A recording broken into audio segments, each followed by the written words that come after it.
மிஸ்டரே. தம்பி வாங்க தம்பி. ஆமா, எங்க இருந்தால? யாரு? அதாயா எம்எல்ஏ, என் மாமனார். ஓ, ஐயாவை கேக்குறீங்களா? இது வரைக்கும் வரல தம்பி. எனக்கு தெரிஞ்சு மதியத்துக்கு அப்புறம் வருவார் நினைக்கிறேன். இந்தாங்க செலவு வச்சுக்கோங்க. அட எதுக்கு தம்பி? வேண்டாம் அட தம்பி. வச்சுங்க. வேண்டாம் தம்பி.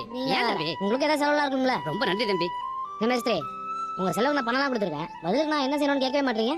ஐயோ என்ன தம்பி இப்படி கேட்டீங்க? சொல்லுங்க தம்பி, என்ன செய்யணும்? என் பொண்டாட்டி சொன்னா அந்த எம்எல்ஏ இங்க இருந்தாருன்றதுக்காக நான் கல்லு தூக்கி மனம் தூக்கி கஷ்டப்பட்டு வேலை பார்த்துட்டு இருந்தேன். இப்ப சொல்றேன், இனிமே என்னால அந்த வேலை பார்க்க முடியாது. ஐயோ தம்பி, நீங்க எல்லா வேலையும் செய்யணும்னு சொல்லியிருக்காரு. நான் முழுசா முடிச்சுக்கிறேன் மிஸ்திரி.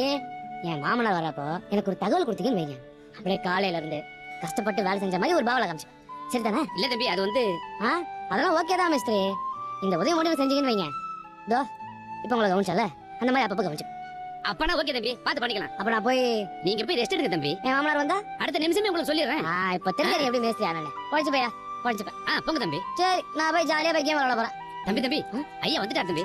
எப்படி சொல்றீங்க? தம்பி, ஐயா எப்பவுமே செண்ட சோலைக்கு வர்றதுக்கு முன்னாடி வண்டி ஆரன் சத்தம் கேட்டுரும். அந்த ஆரன் சத்தம் தான் இது. ஓ மாமனார் வந்துட்டு இருக்காரியா? மாமா. என்னமாப்ல வேலை நடந்துட்டு இருக்கா? ஆமா மாமா, காலைல இருந்து ரொம்ப கஷ்டப்பட்டு வேலை பார்த்துட்டு இருக்கேன். எல்லாம் நல்லதுக்குதான் மாப்ள. கஷ்டப்பட்டு கொஞ்ச நாள் வேலை பாருங்க. நீங்க தெரிஞ்சிட்டீங்க, மனசு மாறிட்டீங்க, நல்லவர் ஆயிட்டீங்கன்னு என் மகளுக்கு தெரிஞ்சா அவளும் கண்டிப்பா மனசு மாறுவா.